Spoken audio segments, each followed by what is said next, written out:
discussion of class 10th mathematics paper 1. First question, remainder आपको ढूंढना है जब 2x² + 3x + 1 को हमने एक पॉलिनोमियल से डिवाइड किया और क्वोशिएंट 2x - 1 है. So what's the trick over here?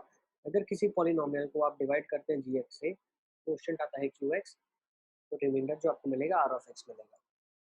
मैं ये भी कॉन्सेप्ट बोल सकता हूँ कि gx से डिवाइड कर दिया, अगर मैं qx से डिवाइड करता, मतलब अगर मैं क्वोशिएंट से डिवाइड करता, तब भी मुझे सेम ही रिमाइंडर मिलता. तो रिमाइंडर थ्योरम से मैं बोल सकता हूँ p ऑफ हाफ क्या हो जाएगा. So what we do is we let's say divide by 2x - 1. तो रिमाइंडर जो मिलेगा p ऑफ हाफ मिलेगा by remainder theorem. Okay, p of half कितना हो जाएगा यहाँ पे मेरे पास, यहाँ पे p ऑफ हाफ हो जाएगा 2 into हाफ का square plus 3 into half plus 1, which is 2/4 plus 3/2 plus 1, which means ये half plus 3/2 is 2, 2 plus 1 is 3. So your answer is 3, which is D option. Let's go with the second question. Second question में क्या लिखा है? 2 की power x is 8 raised to y plus 1. Another equation है 9 raised to y is equal to 3 raised to x minus 9. यहाँ से मैं क्या बोल सकता हूँ? 2 raised to x is 2 raised to 3 times y plus 1. 3 raised to 2y is 3 raised to x minus 9. सो यहाँ से मैं कंक्लूजन निकाल सकता हूँ, x की वैल्यू क्या हो जाएगी 3y plus 3. x minus 3y is equal to 3 हो गई first equation. Next 2y is equals to x minus 9 हो गई, तो x minus 2y की वैल्यू 9 हो जाएगी. ये दूसरी इक्वेशन हो गई. दोनों इक्वेशंस को सब्ट्रैक्ट कर लेते हैं.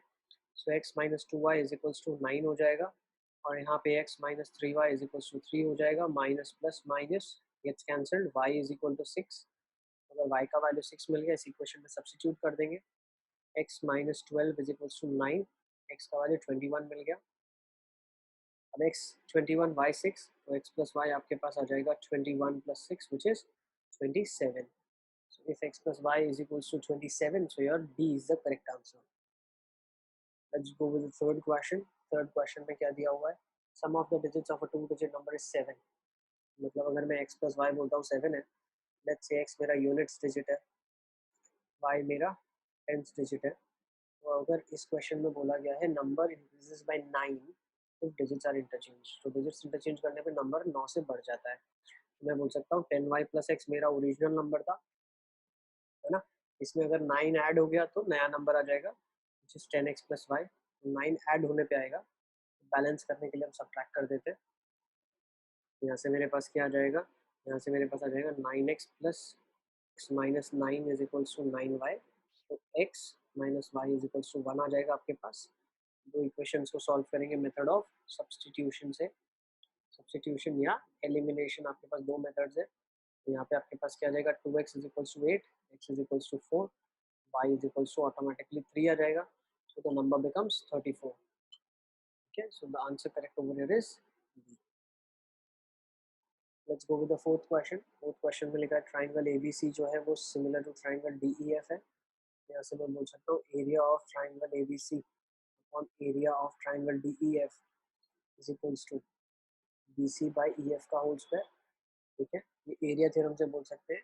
ठीक है, area is proportional to squares of the sides corresponding, है ना. तो यहाँ से क्या बन जाएगा 2.1 अपॉन 2.8 का whole square, which is nothing but 3/4 का होल स्क्वायर, which is 9/16. अब एरिया ऑफ ABC पता नहीं है आपको, DEF कितना हो जाएगा 16.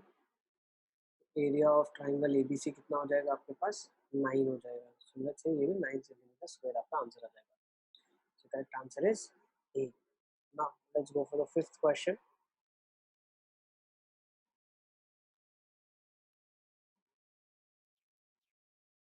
फिफ्थ क्वेश्चन में दिया है एक सर्कुलर वायर है 7 सेंटीमीटर की, जिसको हमने कट कर दिया और एक आर्क में बना दिया. ठीक है, आर्क ऐसे सर्कल का आर्क है जिसका रेडियस कितना दिया हुआ है आपको 12 दिया है. तो आपको बताना है थीटा एंगल कितना हो. तो यहाँ से मैं क्या बोल सकता हूँ, जो ये टोटल लेंथ थी circumference does not change. Circumference इसकी क्या हो जाएगी 2 pi r, 2 into pi into radius was 7. तो ये जो लेंथ ऑफ वायर है वो 14 पाई सेंटीमीटर्स है. ठीक है, अब ये 14 पाई सेंटीमीटर जो लेंथ है, ये हमने क्या कर दिया, यहाँ पे एक आर्क बना दिया उसका. मैं यहाँ से क्या बोल सकता हूँ, अगर 2 पाई आर पूरा सरकमफ्रेंस है तो एंगल कितना 360 डिग्रीज है। तो अगर मेरे पास एल सरकमफ्रेंस है तो कितना एंगल रहा होगा, more the angle more will be the arc length. यहाँ से मैं क्या बोल सकता हूँ, रेडियस मुझे पता है 12, सो 12 into 2 pi gives you 360 degrees. अब मेरे पास 14 पाई लेंथ है, कितना एंगल रहा होगा, let's say x, cross multiply कर दूंगा तो 360 into 14 pi divide by 12 into 2 pi gives you x, pi pi gets cancelled, ठीक है, 12 वन जा 12 30, 2 वन जा 7, एक्स आ जाएगा 210 डिग्रीज आपके पास। So the correct answer over here is D. Let's go to question number 6 now. Question number 6 में क्या दिया हुआ है आपको, क्वेश्चन 6 में बोला है वैल्यू ए का क्या होना चाहिए ताकि एक रूट अगर अल्फा है तो दूसरा रूट 2 अल्फा हो जाए, one is twice of other. Sum क्या हो जाएगा यहाँ पे, मेरे पास सम हो जाएगा 3 alpha which is nothing but minus b by a. What is minus b by a, that is 3a minus 1 upon a square minus 5a plus 3। Similarly product क्या हो जाएगा मेरे पास, प्रोडक्ट हो जाएगा c by a which is 2 alpha square which is 2 upon a square minus 5a plus 3। यहाँ से मैं क्या कंक्लूजन बना सकता हूँ कि अगर मैं दोनों में से अल्फा की वैल्यू एक दूसरे में सब्स्टिट्यूट कर दूँ तो मेरे पास पूरी इक्वेशन सिर्फ ए के फॉर्म में आ जाएगी। तो अल्फा यहाँ से क्या हो जाएगा 1/3 इंटू माइनस बी बाई ए, तो एक नेगेटिव का साइन भी यहाँ पे आएगा, और ठीक है, ये क्या हो जाएगा minus of 1/3 3a minus 1 upon a square minus of 5a plus 3, ठीक है। और यहाँ से मुझे अल्फा स्क्वायर कितना मिल जाएगा 1 upon a square minus 5a plus 3। यहाँ से अगर मैं इसको स्क्वायर करता हूँ और दोनों को इक्वेट करता हूँ, 1/9 3a minus 1 upon a square minus 5a plus 3 का whole square which is 1 upon a square minus 5a plus 3। जब ये फैक्टर कट आउट हो जाएगा तो यहाँ से मुझे क्या मिलेगा, 3a minus 1 is 9 times A square minus 5a plus 3, तो बन जाएगा 9a square minus 45a plus 27, और ये हो जाएगा 3a माइनस 1। यहाँ से मैं बोल सकता हूँ 9a square minus 48a plus 28 is equals to 0। अब इस क्वेश्चन को आप हम इस क्वेश्चन को स्प्लिटिंग द मिडिल टर्म से कर सकते हैं। 28 और 9 है which is can be replace 14 2 3 and 3, 14 3 जा 42 3 2 जा 6, तो ये बन जाएगा 9a square minus 42a minus 6a plus 28 is equals to 0। यहाँ से मेरे पास क्या आ जाएगा, I can take 3 common out from here, so 3a taken out common, 3a minus 30 14 times चला जाएगा माइनस 2 अगर कॉमन निकाल लिया तो 3a माइनस 14 इक्वल्स टू 0। ए का वैल्यू 2/3 आ जाएगा या 14/3 आ जाएगा। ऑप्शंस आप चेक कर सकते हैं, D is the correct answer 2/3। Now let's go for the seventh question. Seventh question में क्या दिया, एक ट्राइंगल दिया हुआ है आपको जिसमें एक सर्कल है, ठीक है। अभी ट्राइंगल को हम नाम देते थे ABC, ठीक है, साइड 0 या 4 6 और 8। क्वेश्चन में क्या बोले, टेंजेंट बनाया गया है 4 वाली साइड के पैरेलल में, हमने टेंजेंट बना लिया, जहाँ जहाँ पे टच करेगा वो 90 डिग्रीज बनाएगा। हमने क्या किया, एक परपेंडिकुलर ड्रॉप कर दिया from vertex A to the circle. तो मैं क्या बोल सकता हूँ, ये जो दो एक्सट्रीम्स होंगे ये दोनों पैरेलल है तो ये भी 90 डिग्री बनाएंगे। तो ये अगर डायमीटर के बराबर होगा तो ये भी डायमीटर के बराबर होगा। हमें क्वेश्चन में क्या करना है, जो एम एन है उसका लेंथ निकालना है। तो क्या मैं ऐसा सोच सकता हूँ, पहले मैं बड़े ट्राइंगल एबीसी का एरिया निकाल लेता हूँ। तो ट्राइंगल एबीसी का एरिया मैं हेरॉन्स फार्मूला से निकाल लूँगा, ठीक है, which is under root of s s minus a s minus b s minus c, ठीक है। वैसे semi perimeter is 8 plus 6 plus 4 upon 2, ये आपके पास 9 हो जाएगा। एरिया आपके पास हो जाएगा under root of 9 into 9 minus 8 9 minus 6 9 minus 4, तो एरिया हो जाएगा अंडर रूट पे 9 इंटू 1 इंटू 3 इंटू 5, तो बन जाएगा 3 रूट ऑफ 15। एरिया आपके पास 3 रूट ऑफ 15 बन गया। अब हम क्या बोल सकते हैं, हमारे पास एक और फार्मूला होता है, what is that formula, delta is equals to are s. मतलब अगर एक सर्कल है, इन सर्कल है, ठीक है, तो इसके बीच में रिलेशन है delta is equals to are S. Delta मेरे पास 3√15 है, आर इन सर्कल का रेडियस है, सेमी पेरीमीटर 9 है, तो रेडियस कितना आ जाएगा √15/3। तो रेडियस ऑफ द सर्कल मेरे पास √15/3 है। अब मैं क्या बोल सकता हूँ, क्या मैं ट्राइंगल की हाइट एरिया निकाल सकता हूँ, एरिया से हाइट, जैसे मुझे पता है ये कैपिटल एच है और मैं मान लेता हूँ ये डी है, तो अगर मुझे स्मॉल एच निकालना होगा तो मैं बोल सकता हूँ part by whole is equals to M N upon B C. तो ये दोनों चीज़ें अगर मुझे पता होगी तो मैं एम एन भी निकाल सकता हूँ। तो मैं कैपिटल एच कैसे निकालूंगा, कैपिटल एच निकालूंगा, area is equals to half base is 4, height is H, और एरिया कितना है 3√15, ये क्या हो जाएगा 3/2√15। यहाँ से मुझे क्या पता चला, कैपिटल एच मेरा कितना आ जाएगा 3/2√15। नेक्स्ट, अब स्मॉल एच मुझे निकालना है, तो स्मॉल एच क्या हो जाएगा, small H will be nothing but capital H minus the diameter of the circle. जैसे मैंने आपको यहाँ बता दिया है, सर्कल का रेडियस √15/3 है, डायमीटर 2√15/3 हो जाएगा। वी हाइट कितनी है 3/2√15 माइनस डायमीटर कितना हो जाएगा 2/3√15। तो √15 अगर हम कॉमन निकाल लेते हैं बचेगा क्या 9 - 4 which is 5, 5/6, तो 5/6 √15 बन जाएगा आपके पास। अब मैं यहाँ से क्या बोल सकता हूँ, 5/6 √15, इस इक्वेशन को मुझे फिर से लिखना है, this is very important.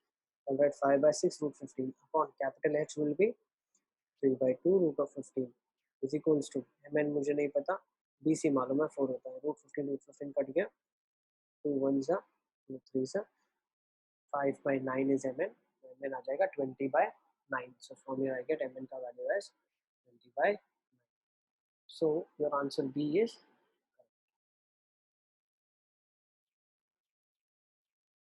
Let's go to eighth question. Eighth question में क्या दिया हुआ है आपको, साइन की पावर 6 प्लस कॉस की पावर 6 इज इक्वल्स टू 2/3। ठीक है, हमें साइन टू एक्स निकालना है। साइन टू एक्स का फॉर्मूला क्या होता है, 2 sin x cos x होता है। ठीक है, यहाँ से मैं क्या बोल सकता हूँ, sine square plus cos square, A square का क्यूब बी स्क्वायर का cube, A cube plus B cube identity हो जाएगी A plus B into A square plus B square minus A B, S4 plus cos 4 minus S square C square is equals to 2/3। ये तो 1 हो जाएगा sign square cos square, तो क्या पता चला, sine 4 plus cos 4 minus sine square cos square is 2/3। अब sine 4 cos 4 को sine square plus cos square का whole square -2 sine square cos square लिख सकते हैं, किसको, इस एक्सप्रेशन को लिखा है, minus sine square cos square as it is. यहाँ से क्या पता चला, 1 - 3 sine square cos square is 2/3, तो 1 - 2/3 is 3 sine square cos square, 1/3 is equals to 3 sine square cos square. Sine square cos square आपके पास 1/3 इंटू 3 दैट इज 1/9 आ गया, साइन कॉस 1/3 आ गया, तो 2 साइन कॉस 2/3 आ जाएगा, विच इज साइन 2x। आपका answer आ जाएगा ए, विच इज 2/3। चलिए नाइन्थ क्वेश्चन की तरफ चलते हैं हम।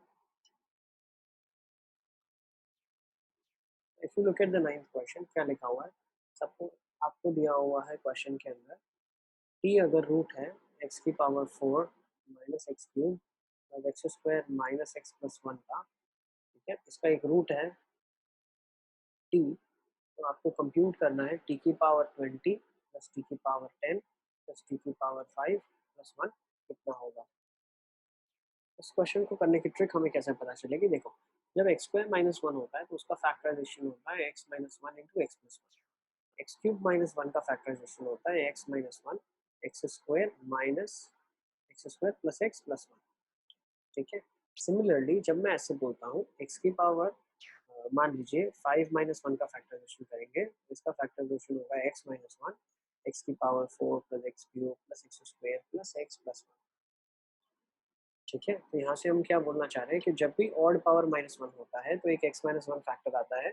ये हम फैक्टर थ्योरम से भी देख सकते हैं कि एक्स क्यूब -1 का x-1 एक फैक्टर होगा ही होगा, x इक्वल टू 1 आप पुट करके देख लो। सिमिलरली मैं क्या बोल सकता हूँ, अगर मैं एक्स क्यूब प्लस 1 को फैक्टराइज करूँ तो x प्लस 1 एक फैक्टर होगा और x square minus x plus 1 एक आपके पास। सिमिलरली यहाँ से मैं क्या बोलना चाह रहा हूँ, अगर एक्स की पावर 5 प्लस 1 मैं यहाँ पे लिखता हूँ तो यहाँ पे एक्स प्लस 1 एक्स की power 4 minus x cube plus x square minus x plus 1 एक एक्सपेंशन में आपके पास बचेगा।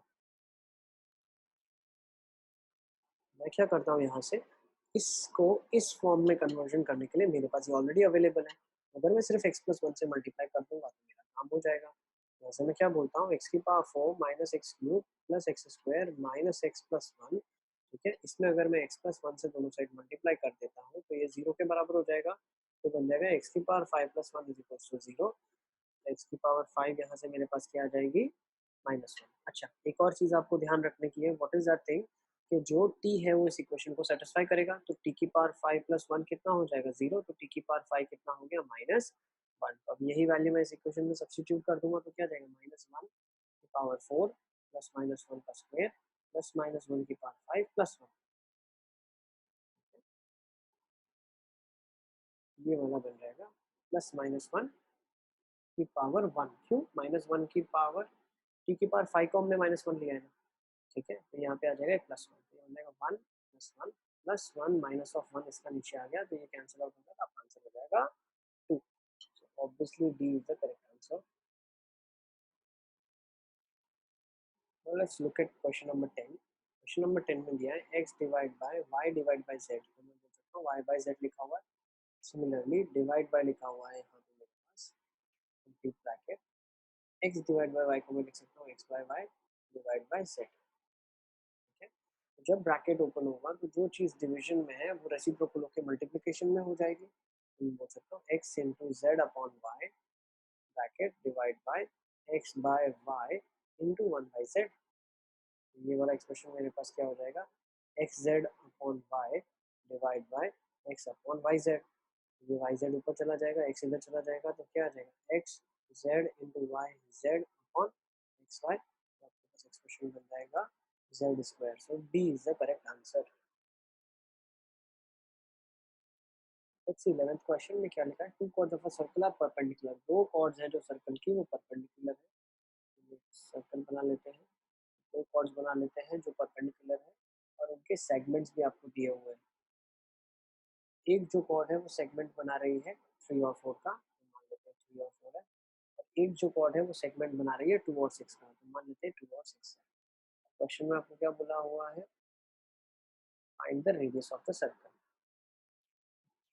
कॉर्ड जगह परपेंडिकुलर है तो मान लेते हैं रेडियस कहीं यहाँ पर होगा। तो रेडियस से भी हम परपेंडिकुलर ड्रॉप कर सकते हैं इसके ऊपर। ठीक है, तो मान लेते हैं यहाँ पे क्या हो जाएगा मेरे पास, अगर हम ऑब्जर्व करें ये वाला एक मेरे पास रेक्टेंगल बन जाएगा।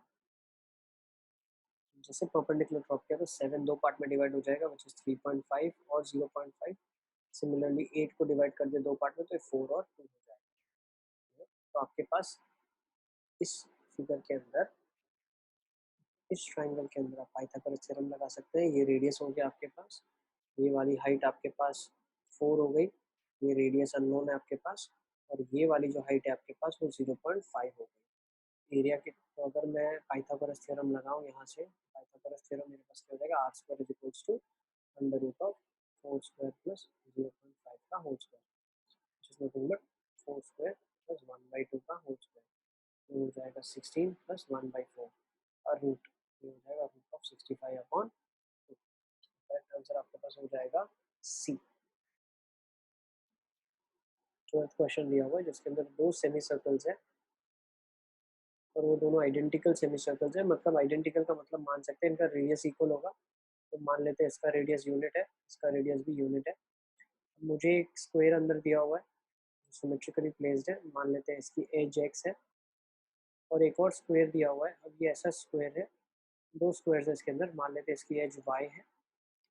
अब यहाँ से मैं क्या बोल सकता हूँ, यहाँ से मैं ये बोल सकता हूँ अगर इसको मैं ज्वाइन करता हूँ तो ये 1 हो जाएगा। अब अगर ये x था तो ये पूरा भी x लेंथ है। अब सेंटर से सिमेट्रिकली प्लेस्ड है मतलब x/2 हो जाएगा। तो मैं बोल सकता हूँ एक्स स्क्वायर प्लस x/2 का होल स्क्वायर, मेरे पास रेडियस विच इज 1 का स्क्वायर 1। तो 5x स्क्वायर अपॉन 4 1 के बराबर है, तो एक्स स्क्वायर का वैल्यू 4/5 है। अब एक्स स्क्वायर क्या है यहाँ पे, एरिया ऑफ स्क्वायर है। नेक्स्ट यहाँ पे मैं क्या बोल सकता हूँ, ये अगर मेरे पास y है तो ये भी y होगा। तो अगर मैं इसको ज्वाइन करता हूँ तो पाइथागोरस से क्या मिल जाएगा मुझे, रेडियस जो 1 है that is equals to Y square plus Y square. तो 2y square is equals to 1, Y square is equals to half. अब वाई स्क्वायर तो सिर्फ एक स्क्वायर का एरिया है, तो एरिया ऑफ बोथ स्क्वायर्स तो सेकेंड सेमी सर्कल तो हो जाएगा 2 into 1/2 which is 1। Area shaded region का क्या हो जाएगा 4/5/1 दैट इज 4:5। नेक्स्ट क्वेश्चन की तरफ चलेंगे हम लोग। 13th क्वेश्चन में देखते हैं। हमारे पास एक एपी दिया है 112, 107, 102 and it goes on. First term उसका 112 है, कॉमन डिफरेंस इसका -5 है। मुझे आइडेंटिफाई करना है सबसे पहला नेगेटिव टर्म कौन सा होगा। मैं क्या करता हूँ, nth टर्म को लेस देन 0 कर देता हूँ। a plus N minus 1d less than 0 मतलब n की क्या वैल्यू होगी जिसके लिए नेगेटिव वैल्यू मिलेगी वो हम आइडेंटिफाई कर लेते हैं। a मेरे पास 112 आ जाएगा, प्लस n माइनस 1d मेरे पास -5 विच इज लेस देन 0 आ जाएगा। यहाँ से मैं बोल सकता हूँ 5n minus 5 is greater than 112, तो 5n is greater than 117। n का वैल्यू जो है 117/5 से बड़ा होना चाहिए। अब 117 डिवाइड बाय 5 अगर हम करते हैं ये 23.4 आता है। n की वैल्यू 23.4 से ज़्यादा होनी चाहिए। अगर n की हम बात करें तो एक नेचुरल नंबर होगा क्योंकि नंबर ऑफ टर्म्स बताता है। n का वैल्यू नियरेस्ट 23.4 से जस्ट बड़ा क्या आ जाएगा 24। तो आपका करेक्ट आंसर सी हो जाएगा। Now let's go for the 14th question. 14th question में क्या दिया हुआ है आपको। 14th क्वेश्चन में हम बोल सकते हैं area of rectangle gets increase by 30 if length is reduce by 3 and breadth is increase by 5। तो अगर लेंथ को मैं x मान लेता हूँ, ब्रेड्थ को मैं y मान लेता हूँ, तो एरिया इनिशियली कितना हो जाएगा xy। अगर हम क्या करते हैं लेंथ को 3 से घटा देते हैं तो अब नया लेंथ क्या हो जाएगा x माइनस 3। ब्रेड्थ आपके पास अगर हम क्या करते हैं 5 यूनिट से इंक्रीज करते हैं तो y प्लस 5 हो जाएगा। तो यहाँ से मैं क्या बोलता हूँ x minus 3 into Y plus 5 that will be a new area. तो नई एरिया आपके पास क्या दी हुई है, नई एरिया जो है वो 30 यूनिट ज़्यादा है। अगर मैं इसको 30 से सब्ट्रैक्ट करता हूँ तो मैं बोल सकता हूँ ये ओरिजिनल एरिया के बराबर हो जाएगा। यहाँ से मुझे इक्वेशन क्या मिल जाएगा X Y plus 5x minus 3y minus 15 minus 30 is equals to X Y. First equation मेरे पास आ जाएगा 5x minus 3y is equals to 45। Next equation कैसे बनाएंगे, if we increase the length by 5, तो लेंथ अगर 5 से इंक्रीज हो जाए और ब्रेड्थ जो है वो 3 से डिक्रीज हो जाए तो जो मेरा एरिया है वो 10 से रिड्यूस हो जाएगा। तो अगर मैं इसमें 10 ऐड कर दूँ तो ये पुराने एरिया के बराबर आ जाएगा। तो यहाँ से मैं बोल सकता हूँ X Y minus 3x plus 5y minus 15 plus 10 is equals to X Y. यहाँ से मुझे क्या पता चला -3x plus 5y is equals to 5। तो two linear equation two variable में आप सॉल्व कर सकते हैं। जब इसको हम सॉल्व करेंगे किससे, एलिमिनेशन से। इसको 3 से मल्टीप्लाई किया, इसको 5 से, तो मेरे पास आ जाएगा 15x minus 9y is equals to 45 to 3 135 और ये आ जाएगा -15x plus 25y is equals to 25। तो दोनों इक्वेशंस को हम ऐड कर देते हैं। यहाँ से मेरे पास आ जाएगा 16y is equals to 160, y का वैल्यू 10 आ जाएगा। यहाँ से मैं बोल सकता हूँ इस इक्वेशन में सब्स्टिट्यूट कर दूंगा तो 5y minus 5 will be 3x, 45 will be equal to 3x, x का वैल्यू आपके पास आ जाएगा 15। यहाँ से आपको लेंथ 15 मिल जाएगा, ब्रेड्थ आपको 10 मिल जाएगा। तो आपका ऑप्शन आ जाएगा B is the correct answer.